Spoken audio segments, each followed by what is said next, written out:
안녕하십니까, 최지은입니다. 코로나19 사태가 장기화되면서 우울감이나 무력감을 호소하시는 분들이 많이 늘었습니다. 코로나 블루라고 이제 많이 들어보셨죠? 실제로 조사를 해봤습니다. 서울시의 한 설문조사에서 서울 시민 10명 중 4명은 코로나19가 발병한 이후에 확산한 뒤에 정신건강이 나빠졌다고 응답을 했습니다. 또한 사회적 거리두기로 고립감을 느끼면서 우울감과 무력감을 호소하는 시민들이 늘어났다고 하는데요. 심리적 방역 역시 꼭 중요하다는 거 다시 한번 기억하시고 정부나 지자체의 상담 프로그램을 이용하실 분들은 정보도 참고해 주시면 좋을 것 같습니다. TBS 특집 코로나19 오늘도 현재까지 들어온 속보 중심으로 살펴보겠습니다. TBS는 평일 오전 10시 50분부터 11시 30분까지 그리고 토요일은 오후 1시 50분부터 2시 30분까지 TV와 유튜브를 통해 코로나19 특집 생방송을 진행하고 있습니다. 먼저 서울 상황실에 나가 있는 취재기자 연결해서 밤사이 확진자 집계 상황, 서울시 주요 대응책들 살펴보겠습니다. 유민호 기자. 네, 서울시 재난안전대책본부에 나와 있습니다. 네, 먼저 전국 코로나19 확진자 상황 살펴볼까요? 네, 오전 방역당국의 발표가 있었습니다. 공식 집계에 따르면 오늘 0시 기준 국내 코로나19 신규 확진자 수는 61명을 기록했습니다. 사흘 연속 두 자릿수를 유지한 건데요. 해외 유입 10명을 빼면 확진자 대부분이 지역 발생 감염자입니다. 이 가운데 서울에서 20명, 경기에서 14명, 인천에서 2명의 확진자가 발생해 수도권에서 36명이 발생했습니다. 전국 각지에서도 여전히 감염 사례가 잇따르고 있습니다. 부산에서 5명, 경북에선 4명의 확진자가 나왔고 강원과 울산, 경남 등에서도 확진 판정이 이어졌습니다. 사망자는 어제보다 3명 늘면서 누적 388명으로 집계됐습니다. 현재까지 총 누적 확진자 수는 2만 3천여 명을 기록했고 2,200명이 격리 중인 상태입니다. 네, 확진 판정을 받은 뒤 위중하거나 중증 상태에 빠진 환자는 144명으로 집계됐습니다. 확산세는 어느 정도 잡혔지만 서울을 비롯한 지역사회 곳곳에서 소규모 집단 감염이 이어지고 있는 상황입니다. 네, 규모가 줄긴 했지만 여전히 서울에서 두 자릿수의 확진자가 나오고 있는 상황인데 서울시는 어떻습니까, 지금 현재?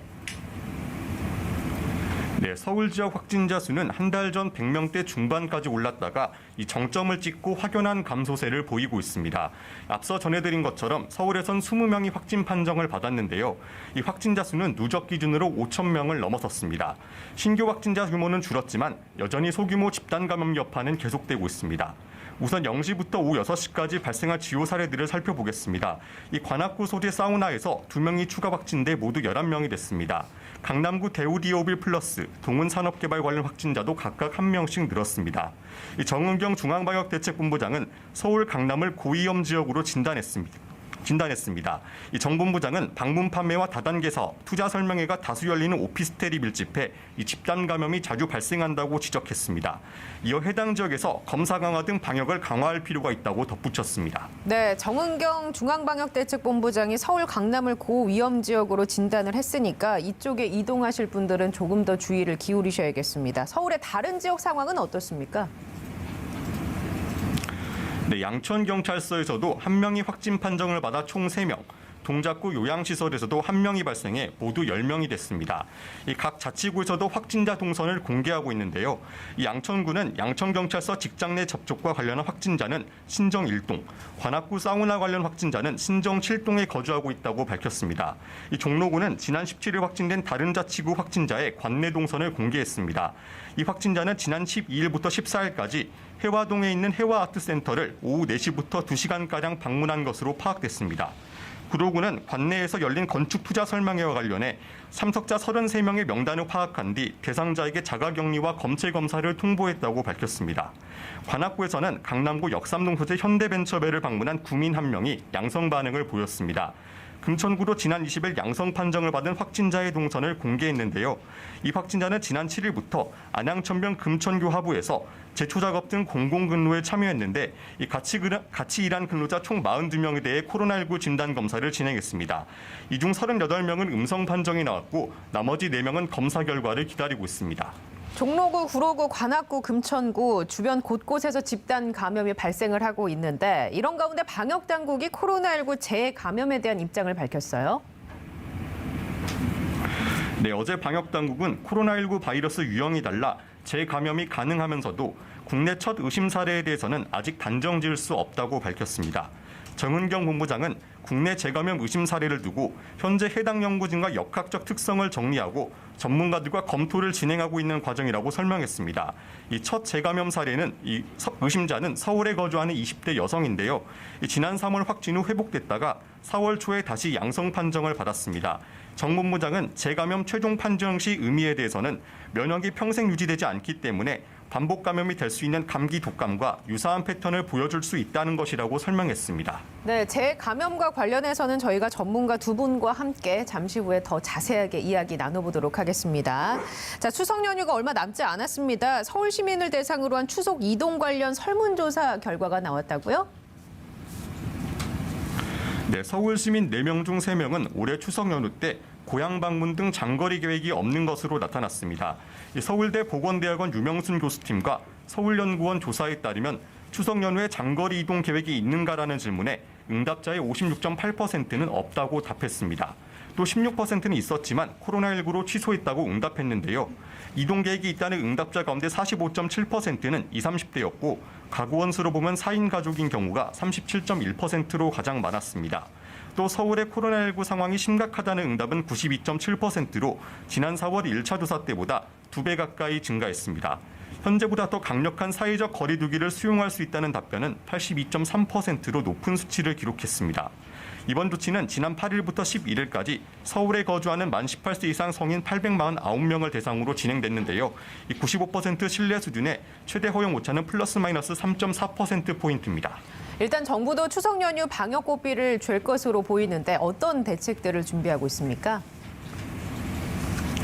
네, 정부는 코로나19 확산세가 한풀 꺾인 상황에서 인구 이동이 많은 추석 연휴에 재확산의 계기가 될 수 있다는 점에 고심하는 모습입니다. 앞서 지난 4월 말 5월 초 황금 연휴와 7, 8월 여름철 휴가철에도 이동량이 늘면서 코로나19가 다시 번지기도 했는데요. 특히 감염 경로를 알 수 없는 환자 비중이 여전히 26%를 웃돌고 있어 귀경길 동선을 따라 조용한 전파가 일어날 수 있다는 우려가 나오고 있습니다. 방역당국은 추석 연휴 직전까지 전국에 거리 두기 2단계를 적용하고 다음 달 11일까지 2주간은 추석 특별 방역 기간으로 정해 확산을 막겠다는 방침입니다. 이 고속도로 휴게소에서 음식을 포장 판매만 허용하는 등 교통 방역 대책은 이미 공개를 했고 연휴 기간 고위험 시설 운영 중단을 포함한 거리 두기 수칙과 사각지대 관리 등 특별 방역 세부 대책도 오는 25일 추가로 발표할 예정입니다. 정은경 본부장은 올해 추석만큼은 가족의 안전을 위해 귀향을 자제하고 여행과 모임을 최소화해 줄 것을 당부드린다고 강조했습니다. 네, 마지막으로 학교 상황 살펴보죠. 어제부터 수도권에서 등교 수업이 시작됐잖아요. 네, 코로나19 재확산으로 굳게 닫혔던 수도권 지역 학교 문이 다시 열렸습니다. 약 한 달 만인데요. 이 교육부에 따르면 어제 전국 4개 시도 123개 학교에서 등교 수업이 이뤄지지 못했습니다. 직전 수업일은 18일보다 약 6,900보 줄어들었는데 지난 7월 17일 이후 가장 적은 수치입니다. 하지만 코로나19 양성 판정을 받은 학생이 지난 17일 이후 10명 늘어서 교실 내 감염을 둘러싼 우려도 커지고 있습니다. 아직 사회적 거리 두기가 유지되면서 유치원과 초중고의 등교 인원은 전체 3분의 1 이내, 고교는 3분의 2 이내로 제한됩니다. 매일 학교에 나갔던 고3 학생도 대입 수시 모집 학생부가 마감돼 등교와 원격 수업을 병행하고 있어 전국적으로 모든 학생이 매일 학교에 등교할 수 없는 셈입니다. 교육부는 추석 연휴 특별 방역이 종료되는 다음 달 11일까지 일단 이 기준을 유지하기로 했습니다. 추석 연휴를 어떻게 보내느냐에 따라 학교 수업 정상화도 달려있는 상황입니다. 지금까지 서울시 재난안전대책본부에서 TBS 유민호입니다. 네, TBS 보도본부 유민호 기자와 함께 얘기 나눠봤습니다. 고생하셨습니다. 계속해서 국내외 코로나19 상황과 이슈 전문가 두 분과 함께 짚어보겠습니다. 먼저 서울대우 중앙대 약학대학 교수 모셨습니다. 안녕하십니까? 네, 안녕하세요. 네, 강양구 TBS 과학전문기자와 함께합니다. 안녕하세요. 네, 안녕하십니까? 네.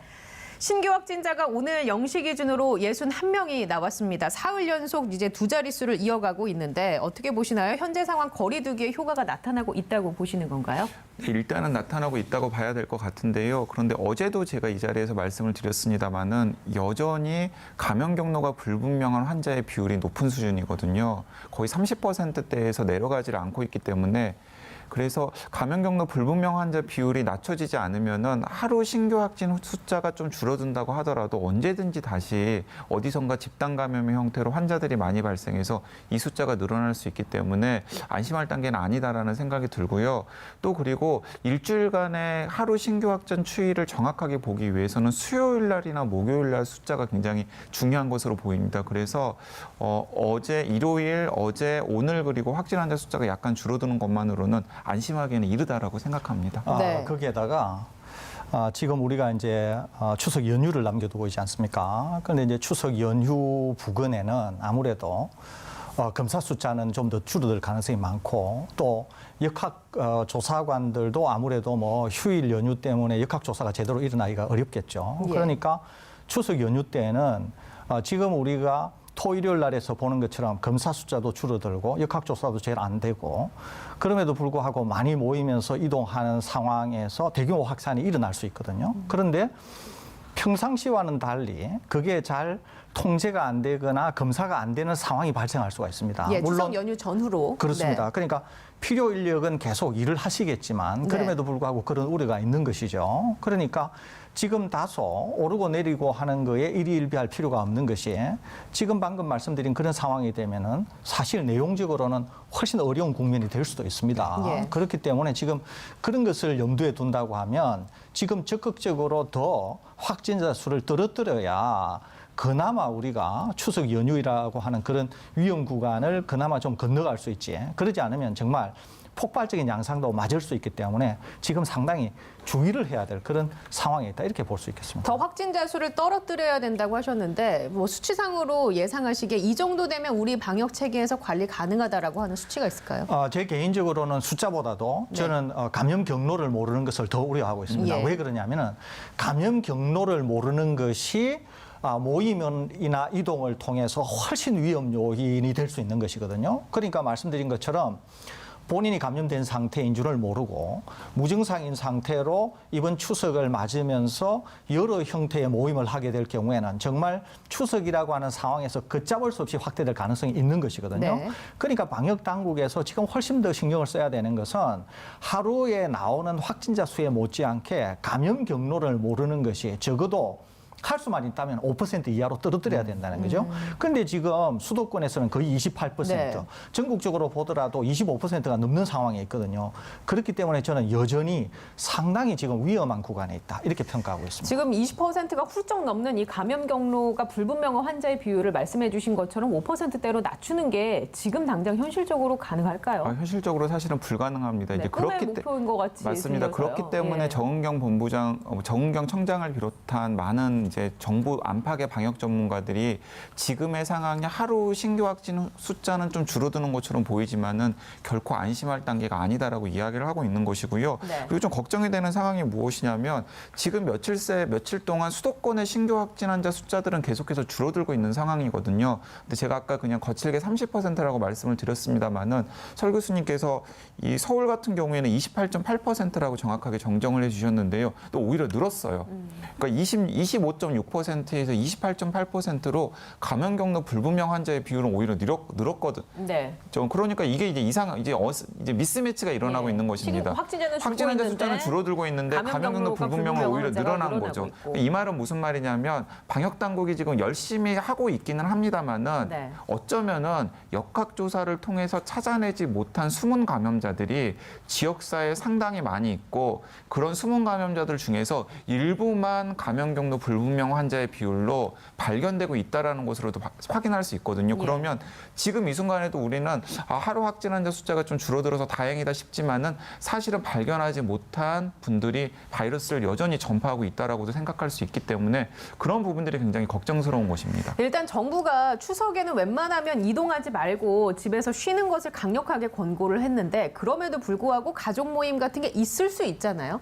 이제 뭐 멀리서 만난 그런 친척들이 모이는 자리가 혹시라도 생겼을 때 실내에서 우리가 다 마스크 끼고 있어야 될까요? 그렇습니다. 그러니까 네. 우선 하나는 어떤 형태로든지 모이지 않는 것이 네. 좋고요. 그것은 가족의 안녕을 위해서 일단 모이지 않는 것이 좋습니다. 두 번째는 어떤 형태의 모임이라고 하더라도 그것이 실내가 되었든 아니면 실외가 되었든 예. 가능하면 모임 전체에서 마스크를 착용을 하셔야 되는데 이렇게 생각할 수 있어요. 우리가 가족이고 네. 우리가 오랜만에 만났고 예. 우리가 뭔가 아주 정다운데 마스크를 끼고 만나는 게 이게 그림이 안 나오지 않습니까? 그렇죠. 그러니까 이제 마스크를 벗을 수가 있는 것이거든요. 그런데 지금 감염 경로를 모르는 불분명 환자가 너무 많다는 거죠. 그러니까 그렇게 친밀한 가족 중에서도 감염자가 있을 수 있다는 거예요. 예. 그렇게 되면은 전혀 예상치도 않게 나와 피를 나눈 형제간을 통해서 감염 확산이 일어날 수 있고 거기에 노모나 노부가 계실 경우에는 상당히 위중 상태로도 빠질 수 있다는 점에서 예. 이런 점에서 상당한 경각심을 가져야 될 그런 상황에 있다. 이런 말씀드립니다. 제가 이렇게 기준을 정해드리고 싶은데요. 네. 그러니까 추석 연휴가 아닌 기간에도 접촉하시는 분들은 만나십시오. 어차피 한 분이 감염이 되면은 그분들은 일상적으로도 접촉이 자주 있기 때문에 네. 피하기가 어렵습니다. 예. 그러니까 그런 분들은 사실은 추석 때 식사하셔도 괜찮습니다. 그런데 추석 연휴 기간에만 만나는 분들이 있잖아요. 그렇죠. 추석 연휴 기간에 만나는 분들은 네. 이번 추석 연휴 기간에 만나지 말라는 말이죠. 예. 네. 만나지 마는 게 가장 1순위고 네. 혹시나 만나더라도 개인 방역 수칙은 철저하게 지켜야 한다. 이제 웬만하면 만나지 않는 게 좋다고 하고요. 자, 그 재감염 얘기를 좀 해보겠습니다. 어제 저희가 좀 얘기를 나누다가 말긴 했는데 이게 정은경 청장이 코로나19가 감기처럼 반복 감염이 가능하다라고 얘기하면서 바이러스 찌꺼기가 몸속에 남아 있다가 뒤늦게 발견된 재양성 사례라고 얘기를 했습니다. 재감염, 재양성이 어떻게 다른 건지 일단 그거를 좀 짚고 넘어갈까요? 예, 우선 세 가지 좀 중요한 개념이 있는데요. 네. 이걸 좀 정리할 필요가 있어요. 하나가 재양성인데요. 그다음 다른 하나가 이 재감염인데 이 사이에도 구분할 게 있습니다. 재양성의 크게는 재양성 우리가 이제 아는 재양성의 하나는 바이러스가 실제로 재감염이 되어도 재양성이 됩니다. 네. 또 다른 하나는 바이러스가 재감염되지 않았는데 재양성이 되는 수가 있어요.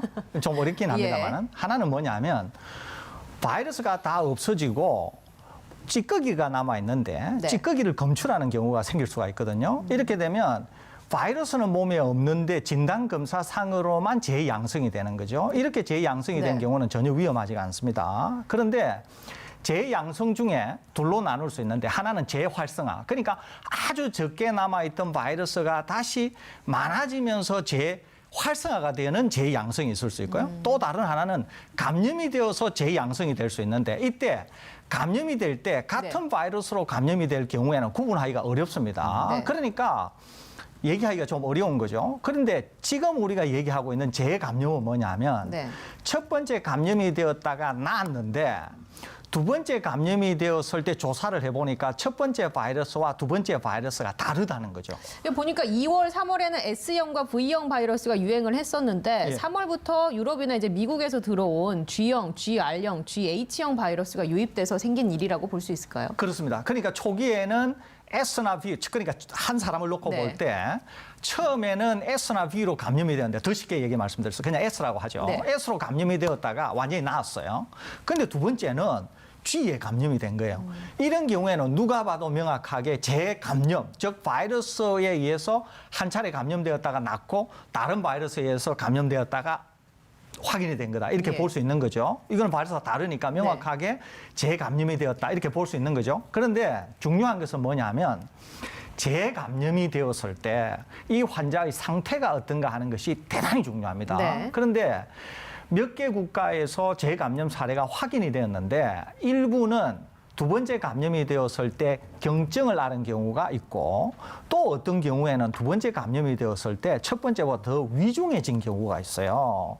그렇게 되면 더 위중하게 된 경우에는 어떻게 되느냐 하면 이제는 백신을 맞아도 혹시 예. 그 백신의 효과가 떨어질 경우에는 다른 바이러스에 의해서 감염이 될 수 있고 이렇게 될 경우에는 위중에 빠질 수 있다. 이렇게 얘기를 할 수 있는 것이거든요. 그럼 그게 백신이나 치료제 개발에도 영향을 미치게 되는 거군요. 미칠 수 있죠. 미칠 가능성이 있다. 그렇죠. 미친다 이렇게 보기보다는 미칠 수 있다는 거죠. 그렇기 때문에 이거는 연구도 더 필요하고 예. 또 재감염 사례가 더 많이 쌓여서 재감염이 된 환자의 위중 상태가 어떻게 되나 하는 것이 대단히 중요한데 아직까지는 사례가 너무 적어서 보니까 전 세계적으로 5케이스밖에 안 된다고 정은경 방대본 본부장이 얘기를 했네요. 그렇습니다. 예. 그렇기 때문에 사례가 너무 적어서 이걸 가지고 확대 해석해서 백신이 어떻게 될 거다라고 얘기하는 것은 현재로서는 너무 많이 나갔다 이렇게 볼 수 있습니다. 근데 이제 그런 기초적인 질문 한번 일단 드려볼게요. 바이러스가 유형이 나눠져 있잖아요. 그럼 그 바이러스가 다르다는 얘기는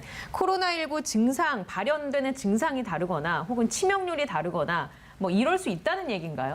전파력에는 차이가 있을 수도 있습니다. 예를 들어서 지금 많은 과학자들이 GH 변이 유형의 경우에는 기존의 S형이나 V형과 비교했을 때 상대적으로 전파력에는 좀 더 우월할 수 있다라고 지금 이야기를 하고 있는데 그것도 사실은 확정된 것은 아니에요. 그럴 여러 수 가지 있다. 변수들이 있기 예. 때문에. 근데 여기서 이제 주의를 기울여야 될 것은 무엇이냐면 지금 우리가 S형, V형, R형, GH형 이렇게 이야기하는 것은 흔히 소변이라고 이야기를 합니다. 네. 소변이라고 이야기를 하는 것은 뭐냐면 백신이나 치료제의 개발에 결정적인 영향을 줄 만한 큰 변이는 아니다라는 거예요. 예. 그런데 거기서 이제 헷갈리시면 안 됩니다. 그러니까 자꾸 변이가 나온다고 그래서 그러면 지금 개발 중인 백신이나 혹은 치료제가 다 무용지물이 되느냐? 아니냐. 그건 이제 전혀 다른 형태의 큰 변이가 일어났을 때 네. 그럴 수도 있는 것이거든요. 예. 근데 아직까지는 그 단계가 아니다라는 거 명확하게 밝혀드리고 싶고요. 아까 설 교수님 그 재감염 사례 관련해서 제가 예를 들어가지고 조금 더 보충 설명을 해드리자면은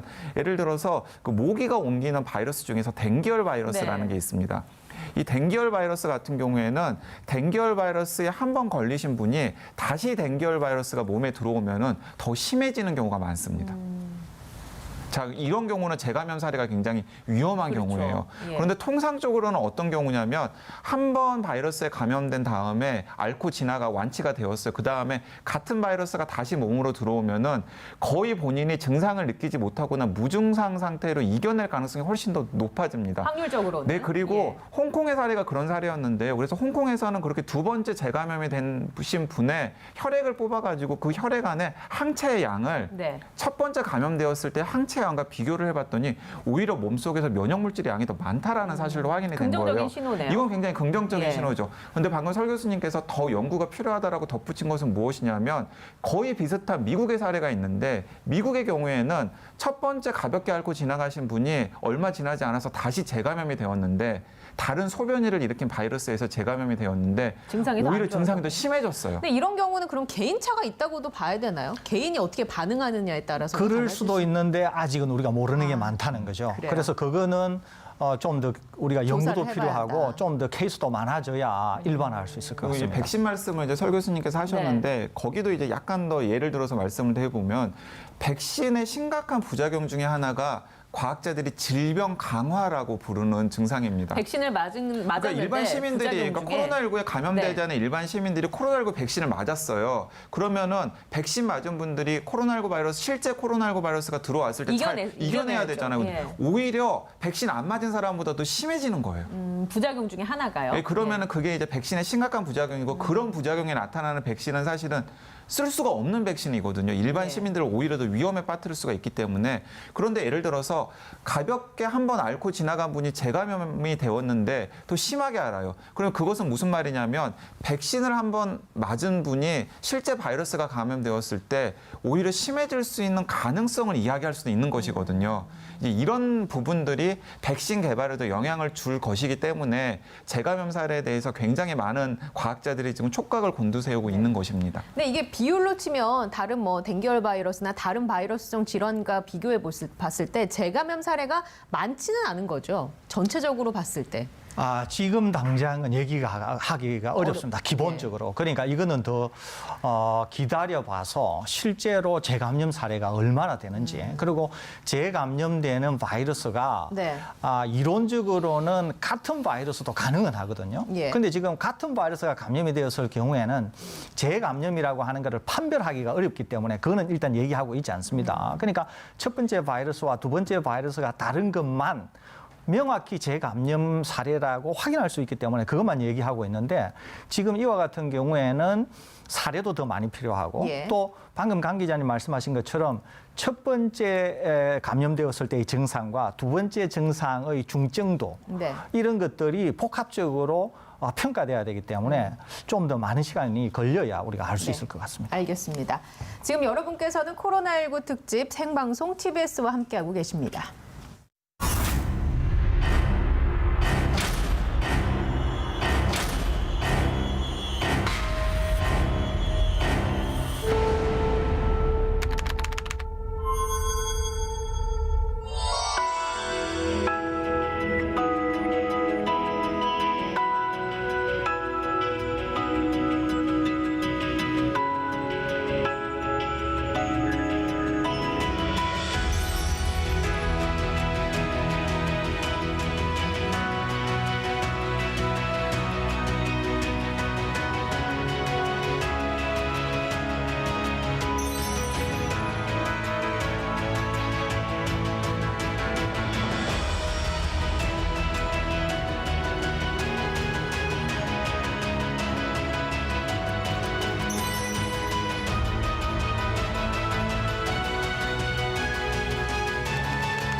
네, 국내외 코로나19 상황과 이슈 전문가 두 분과 함께 얘기 나눠보고 있습니다. 자, 정은경 청장이요. 집단 감염 우려 지역으로 서울 강남을 꼽았는데 그 이유는 뭐라고 보십니까? 예, 일리가 있습니다. 상당히. 예, 그거는 우선 하나는 강남이 밀집도가 굉장히 높다는 거죠. 두 번째는 유동 인구가 굉장히 많습니다. 예. 또 하나는 젊은 분들이 일을 굉장히 많이 하세요, 거기에. 거기에다가 그 주변 지역이 오피스텔 많이 있고요.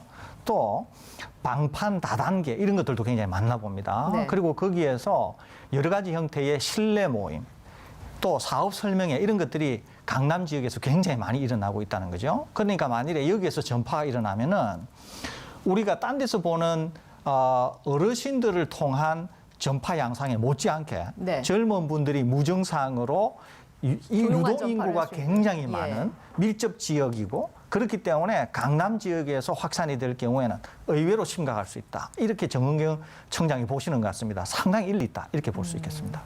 코로나19 대응과 관련해서는 사실 K방역이라는 얘기가 나올 정도로 우리나라는 방역 선진국으로 자리를 잡고 있는데 그런데 얼마 전입니다. 우리나라 코로나19 진단 검사율이 OECD 국가 중에 하위에 머무른다는 지적이 있었는데 이건 어떤 얘기입니까? 네, 그러니까 어떤 진단 검사를 포함시키느냐가 이제 굉장히 중요한 부분인 것 같습니다. 이제 우리나라는 한때 진단 검사율이 굉장히 높았었는데요. 지금은 전체 진단 검사율을 비교를 하면은 실제로 송 의원의 말처럼 약간 후순위로 떨어지는 건 사실이거든요. 그러니까 이것은 왜 그러냐면은 유럽이나 미국 같은 경우에는 이른바 항체 검사를 할 수 있는 진단 키트로 항원 검사를 할 수 있는 진단 키트로 현장에서 신속 검사를 하는 경우가 많습니다. 그러니까 그러니까 바로바로 결과를 받아볼 수 네, 있게. 그렇습니다. 그러니까 이제 우리나라 같은 경우에는 항원 검사의 경우에는 정확도에 문제가 있기 때문에 실제 현장에서는 아직 도입을 하지 않고 있고 우리나라 식약처에서도 승인을 내주지 않고 있어요. 네. 우리나라 기업에서 개발한 항원 검사 키트에 대해서도. 그런데 외국 같은 경우에는 상황이 굉장히 안 좋고 환자들이 계속해서 많이 발생을 하고 있잖아요. 그렇기 때문에 어쩔 수 없이 정확도가 좀 떨어짐에도 불구하고 항원 검사를 할 수 있도록 허용을 해주고 있습니다. 그러니까 항원 검사는 사실은 병원에서 항원 검사 키트로 간단하게 검사를 할 수 있거든요. 네. 그러니까 정확도는 굉장히 떨어져요. 정확도가 얼마나 되는 거죠, 대략? 정확도가 지금 그 검사 키트에 따라서 네. 다르긴 합니다만은 우리나라 방역 당국에서는 85% 수준 정도라고 생각을 하고 있습니다. 그러니까 85% 수준이라는 것은 무엇이냐면 10명이 검사를 하면은 8명은 실제 양성이 진짜 양성으로 나오지만 한 2명 정도는 양성이 아닌데도 양성으로 나온다라는 거예요. 양성인 사람이 음성으로 나오는 경우도 있을 수 있을까요? 그럴 수도 있죠, 당연히.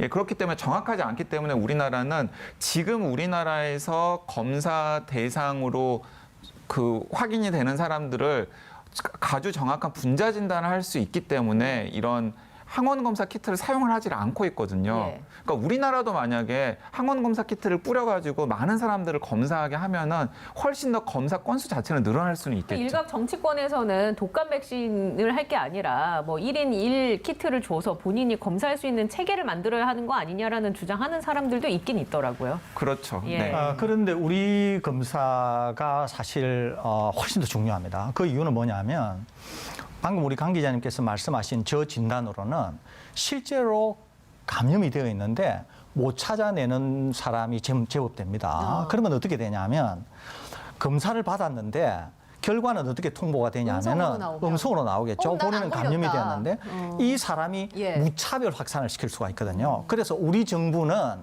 이런 진단 키트 자체를 허용하지 않는다는 거죠. 네. 그러니까 지금 하고 있는 진단 키트는 양성률이 너무도 높은 거예요. 거의 100%에 육박하거든요. 에러가 거의 없습니다, 이게. 그게 PCR 그 분자 진단. 그렇습니다. 네, 그렇기 네. 때문에 우리는 실제로는 걸렸는데도 검사상 음성이라서 본인이 모르고 확산할 수 있는 것을 미연에 방지하기 위해서 우리는 지금의 진단 키트로만 운영을 하고 있는 네. 것이거든요. 그렇기 때문에 그런 요인이 하나가 있고요.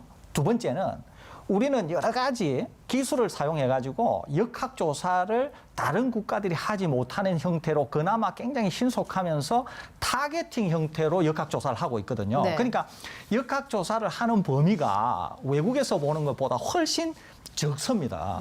그렇기 때문에 검사를 해야 되는 사람의 숫자가 기본적으로 적은 거죠, 우리가 가지고 있는 시스템이. 예. 그럼에도 불구하고 우리는 상당히 많은 확진자를 효율적으로 찾아내는 시스템이 이미 구축이 되어 있거든요. 네. 그렇기 때문에 일각에서 얘기하는 것처럼 진단검사 숫자가 너무 적어서 혹시 그것 때문에 결과가 왜곡되는 거 아니냐. 이것은 실제로 지금 일어나고 있는 우리나라에서의 K방역의 내용을 몰라서 하는 말들이고 또는 가짜뉴스에 가깝다. 예. 이 말씀을 제가 분명히 드립니다. 그 방역의 입장에서는 검증된 그 검사법으로 지금 우리나라 시스템 안에서 하는 게 지금 상황에서는 최적화된 방법이다. 그렇습니다. 예. 왜냐하면 맥락이 완전히 다르거든요. 그 유럽이나 미국처럼 하루에도 막 몇천 굉장히 명만 몇천 명, 그러면. 몇만 네. 명이 생기는 상황과 우리나라의 상황은 전혀 다른 상황이기 때문에 그런 유럽이나 미국의 상황을 가져다가 놓고서 우리나라 검사 건수가 적지 않느냐라고 이야기하는 건 진짜 방금 설 교수님께서 말씀하신 것처럼 정쟁을 위한 가짜뉴스에 좀 가깝죠. 네, 네. 알겠습니다. 이 부분은 어떻습니까? 이거 좀 제가 참 흥미롭게 본 뉴스 중에 하나인데 코로나19 바이러스를 바늘로 막 찔러봤어요. 그리고 열을 가해도 보고 했더니 그 바이러스가 파괴되지 않더라라는 연구를 뭐 헝가리에서 진행했다고 했나? 이게 어떤 내용인지 좀 소개해 주시죠. 제가 확실하게 말씀을 드리는데요. 처음부터 끝까지 다 가짜뉴스입니다. 아, 그래요? 네. 이게 또 포털 메인에 실렸길래. 그러니까 처음부터 끝까지 다 가짜 뉴스고요. 그러니까 이런 뉴스가 포털 메인 화면에 실린다는 것 자체가 우리나라 한국 언론의 수준이 굉장히 부끄러운 수준이라는 걸 네. 이제 말해주는 것이라는 생각이 드는데요. 일단은 여러 가지 문제들이 있어요. 그 가짜 뉴스 중에서 유일하게 진실은 무엇이냐면 헝가리 연구진이 무엇을 했다라는 것만 진실입니다. 헝가리 연구진이 그럼 무엇을 했길래 이런 가짜 뉴스가 나온 근데 이제 걸까요? 헝가리 연구진이 무엇을 했냐면 헝가리 연구진이 코로나19 바이러스의 형태에 좀 관심을 가지셨던 것 같아요. 그래서 코로나19 바이러스를 이 바이러스 같은 굉장히 적은 나노 수준의 바이러스까지도 볼 수 있는 현미경을 들이댔습니다. 네. 그러면 그 현미경이 굉장히 작은 바이러스를 보기 위해서는 팁으로 스캔을 합니다. 예. 팁으로 스캔을 한다라는 걸 어떤 기자가 침으로 찌른다라고 해석을 한 거예요. 아, 그렇군요. 네, 그러니까 이게 우리가 그 당연히 예를 바이러스를 들어서- 관찰하기 위한 과정의 하나인데. 그렇습니다. 예를 들어서 우리가 초음파 사진을 찍잖아요. 예. 그러면은 그 초음파를 이렇게 뱃속에 쏴가지고 배의 장기를 화면으로 재구성을 하지 네. 않습니까? 그것과 마찬가지로 굉장히 적은 바이러스 표면을 팁으로 스캔을 합니다. 여러 번 팁으로 스캔을 해야 되겠죠. 네. 그러면은 그 팁으로 스캔한 내용을 3차원 이미지로 이미징을 해서 우리가 볼 수 있도록 하는 네. 거예요. 그런데 그 팁으로 스캔하는 과정을 바늘로 100번 찔렀다라고 표현을 한 것이고요. 그리고 또 가짜뉴스는 뭐냐면 90도 열에도 끄떡 없다라는 뉴스가 있더라고요. 예. 근데 제가 논문을 실제로 읽어봤어요. 근데 90도 열에도 끄떡 없다라는 내용은 없고요. 팁으로 스캔을 하면서 열에 의해서 바이러스의 형태가 어떻게 변하는지를 또 그 연구팀의 관찰을 해본 거예요. 네. 그랬더니 90도가 되면 완전히 바이러스 표면이 디그레데이션 된다라고 나옵니다. 디그레데이션 된다라는 것은 뭐냐면 네. 분해된다라는 거예요. 예. 그러니까 90도 열에도 끄떡 없다라는 거 완전히 가짜 뉴스인 잘못된 거죠. 뉴스다. 네. 아, 그래요. 이 뉴스 혹시 보셨던 분들은 그렇지 않다고 하는 점 기억을 해 주셨으면 좋겠습니다. 아, 그리고 그 해외 언론에서 러시아가 코로나19 백신 일부를 해외 판매하기로 했다라는 얘기가 나오고 있는데 러시아 백신은 개발 과정이나 임상 결과 이런 것들이 투명하게 공개되지 않아서 많은 전문가들이 위험성을 경고했었잖아요. 이 부분은 어떻게 보고 계십니까? 예, 이제 이런 일들이 일어나면 안 되는데요. 지금은 뭐 워낙 전 세계가 팬데믹이고 각 국가가 처한 상황이 위급하다 보니까 이렇게 완전히 이 안전성이 검증되지 않은 것들이 무차별적으로 이제 이렇게 국제 시장에서 뭐 거래된다고나 할까요? 이렇게 네. 볼 수 있겠습니다. 이것은 상당히 위험에 빠뜨릴 수가 있습니다. 왜 그러냐면은 인간이 가지고 있는 기본 인권 때문에 인간이 예를 들면 어떤 바이러스에 감염이 됐다거나 어떤 특이한 질환을 갖고 있다고 해서 그 환자분들을 어디에 격리한다거나 특별히 어떤 조치를 한다거나 이렇게 할 수가 없거든요. 네. 그런데 이제 가정입니다. 가정. 예를 들면은 검증되지 않은 어떤 백신을 맞았더니만 어떤 문제가 있어가지고 유전적으로 그 어떤 형태가 다음 세대에까지 전달이 된다고 우리가 가정을 해보는 거예요. 예. 그렇게 될 경우에는 그 백신을 맞은 사람으로 말미암아서 우리가 원하지 않는 어떤 형태가 인간에게 구현이 될 수 있다는 것이거든요. 그렇게 될 경우에는 아까 말씀드린 것처럼 그분을 격리한다거나 그분을 특별한 조치를 할 수 없기 때문에 그냥 그분도 보통의 사람들과 생활을 할 수 있으면서 그분이 백신을 맞아서 획득하게 된 것이 다른 사람을 통해서 확대될 수 있다는 것이거든요. 그렇기 때문에 사실 WHO나 이런 곳에서 검증되지 않은 백신이 인류를 위협할 수 있다. 굉장히 위험할 수 있다. 이렇게 얘기하는 것이거든요. 예. 그런 점에서 본다고 하면은 충분히 검증된 백신이 국제사회에서 접종이 되고 뭐 아니면은 뭐 여러 가지 형태로 뭐 거래가 된다고 하는 거는 이해할 수 있겠습니다만은 그렇지 않기 때문에 이런 것은 국제사회의 공공보건 또 국제사회의 질서 이런 측면에서 볼 때는 굉장히 위험하다. 이렇게 볼 수 있겠습니다. 안 좋은 선례를 또 남길 수도 있고. 그렇습니다. 예. 현재 개발되고 있는 치료제는 어떻게 진행이 되고 있습니까? 네, 지금 일단은 국내에서 개발 중인 치료제 같은 경우에는 이제 대표적으로 이제 항체 치료제와 혈장 치료제라고 할 수 있겠는데요. 일단은 혈장 치료제는 사용이 굉장히 제한적이기 때문에 이제 항체 치료제에 많은 전문가들이 관심을 네. 쏟고 있습니다. 근데 항체 치료제는 일단 임상 시험에서 이제 소규모 임상 시험에서 의미 있는 결과가 나온 것으로 알려지고 있고요. 예. 논문의 형태로는 나오지 않았습니다만은 그리고 2상, 3상의 경우에는 우리나라를 포함한 세계 곳곳에서 지금 임상시험 승인 계획을 허가를 받았거나 혹은 허가를 받는 과정이 진행 중인 것으로 알려져 있고 이제 그 항체 치료제를 개발하고 있는 제약사나 혹은 우리나라 방역당국 같은 경우에는 내년 초 정도에는 3상 임상시험까지 마무리를 하고 뭐 긴급 승인을 해서 실제 환자들에게도 쓸 수 있는 정도가 될 수 있게끔 기대를 하고 있는데 뭐 어떻게 될지는 계속해서 지켜봐야 될 것으로 보입니다. 알겠습니다. 저희가 프로그램을 통해서 계속해서 업데이트되는 소식 전해드리겠습니다. 이제 곧 추석입니다. 연휴를 앞두고 방역당국이 바짝 긴장을 하고 있습니다. 올 추석에는 감염 확산 예방을 위해서 고향 방문 자제하고 여행지 방문도 피해달라고 당부를 하고 있는데 이와 함께 정부는 확진자 수 감소에도 노력을 하고 있습니다. 연휴를 앞두고 어떤 대책들, 확진자 수를 대폭 줄이기 위한 노력들 어떤 것이 필요한지 간략하게 좀 한 번씩 들어볼까요? 예, 저는 우선은 그 어떤 경우에도 일단 뭐 방문이나 어디로 여행하시는 것을 자제하시기를 권해드리고요. 또 어떤 경우에든지 마스크 착용, 또 개인위생, 뭐 이것이 우리가 가지고 있는 기본이자 제일 중요한 게 아닐까 이렇게 생각이 듭니다. 네, 강 기자는요? 네, 이제 저도 거의 비슷한데요. 특히 저는 이런 부분들이 아까 유민호 기자가 설문조사 결과를 이야기를 했었는데도 20, 30대들이 이번 추석 연휴 기간에 어딘가를 가겠다라고 계획을 세워놓았다라고 답한 비중이 상당히 높더라고요. 이제 그분들에게 좀 당부를 드리고 싶은데 지금 추석 연휴 때 그 잠깐의 그런 즐거움을 위해서 여행을 다 가거나 이러면은 그게 결국에는 자신의 일상생활을 조이는 형태로 돌아오게 되거든요. 또다시. 예. 왜냐하면은 지금 추석 연휴 기간에 전 국민이 잠시 멈춤을 하면 추석 연휴 이후의 상황이 훨씬 더 나을 수가 있는데 그렇지 못할 수 있단 말입니다. 네. 그러니까 그걸 좀 신경을 써주시면 좋겠습니다. 알겠습니다. 지금까지 서울대우 중앙대 약학대학 교수 강양구 과학전문기자와 얘기 나눴습니다. 오늘 준비된 내용은 여기까지입니다. 건강한 하루 되시기 바랍니다. 고맙습니다.